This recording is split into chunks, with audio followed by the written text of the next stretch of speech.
முதல்வர் விஜயின் டெல்லி பயணத்தில் அவர் காங்கிரஸ் மூத்த தலைவர்களை சந்தித்து பேசிய நிலையில் இதன் மூலம் பல்வேறு சர்ச்சைகளுக்கு முற்றுப்புள்ளி வைக்கப்பட்டுள்ளது. அது குறித்து இந்த காணொளியில் பார்க்கலாம்.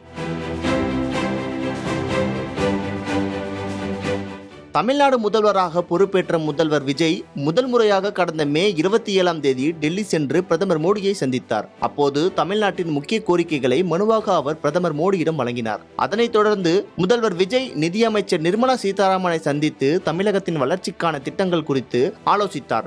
இந்த டெல்லி பயணத்தின் போது முதல்வர் விஜய் கூட்டணி கட்சியான காங்கிரஸ் மூத்த தலைவர் ராகுல் காந்தி மற்றும் சோனியா காந்தி ஆகியோரை சந்தித்து பேசுவார் என எதிர்பார்க்கப்பட்டது.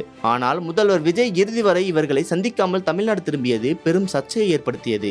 இந்த சூழலில் டெல்லியில் நடைபெறும் நிதி ஆயோக் கூட்டத்தில் கலந்து கொள்ள முதல்வர் விஜய் 3 நாள் பயணமாக டெல்லி சென்றுள்ளார். டெல்லியில் மரியாதை நிமித்தமாக குடியரசுத் தலைவர் திரௌபதி முர்மு மற்றும் துணை குடியரசுத் தலைவர் CP ராதாகிருஷ்ணனை முதல்வர் விஜய் சந்தித்தார். அதனைத் தொடர்ந்து காங்கிரஸ் தலைமை அலுவலகத்தில் காங்கிரஸ் மூத்த தலைவர் ராகுல் காந்தி மற்றும் சோனியா காந்தியை முதல்வர் விஜய் சந்தித்து பேசினார். இந்த சந்திப்பின் போது காங்கிரஸ் தலைவர் மல்லிகார்ஜுனா கார்கே மற்றும் காங்கிரஸ் பொதுச் செயலாளர் பிரியங்கா காந்தி ஆகியோர் உடனிருந்தனர். இதன் மூலம் கடந்த டெல்லி பயணத்தின் போது எழுந்த சர்ச்சைகளுக்கு இந்த முறை முதல்வர் விஜய் முற்றுப்புள்ளி வைத்துள்ளார். முதல்வர் விஜயின் இந்த டெல்லி பயணம் குறித்தும் காங்கிரஸ் மூத்த தலைவர்களிடம் அவர் பேசியது என்ன என்பது குறித்தும் டெல்லி செய்தியாளர் கணபதி பல்வேறு தகவல்களை பகிர்ந்து கொண்டுள்ளார். முதல்வர் விஜயின் அரசுக்கு காங்கிரஸ் கட்சி ஆதரவு அளித்து வருவது நமக்கு தெரிந்ததே.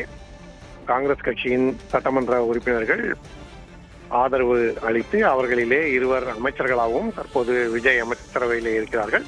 அப்படிப்பட்ட சூழ்நிலையில் தற்போது முதலமைச்சர் விஜய் சோனியா காந்தி இல்லத்துக்கு சென்று அங்கே சோனியா காந்தி மற்றும் ராகுல் காந்தியை சந்தித்திருக்கிறார்.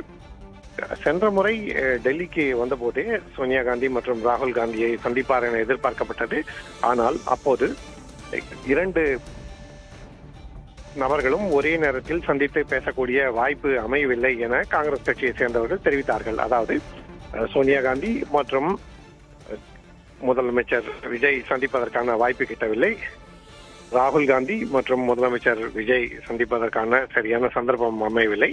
அப்படி நேரம் சரியாக அமையாததால் அந்த சமயத்திலே சந்திப்பு நடைபெற இயலவில்லை. தற்போது அந்த சந்திப்பு நடைபெற்று இருக்கிறது. அரசியல் ரீதியாக முதலாக விஜய் அரசு அமைப்பதற்கு ஆதரவு தெரிவித்த கட்சி காங்கிரஸ் தான். காங்கிரஸை சேர்ந்த 5 சட்டமன்ற உறுப்பினர்கள் முதலாக ஆதரவு கடிதம் அளித்தார்கள். ஆகவே இது விஜயை பொறுத்தவரை மிகவும் முக்கியமான சந்திப்பாக கருதப்படுகிறது. அவர் ஏற்கனவே ராகுல் காந்தியை சந்தித்திருக்கிறார். ராகுல் காந்தி முதலமைச்சராக விஜய் பதவியேற்ற அந்த நிகழ்ச்சியிலும் கலந்து கொண்டார். ஆனால் சோனியா காந்தியை இப்போதுதான் சந்திக்கிறார் முதலமைச்சர் விஜய்.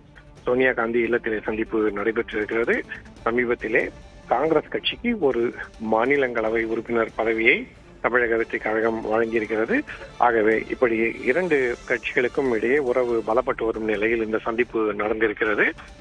மிகவும் முக்கியமான அரசியல் ரீதியான சந்திப்பு.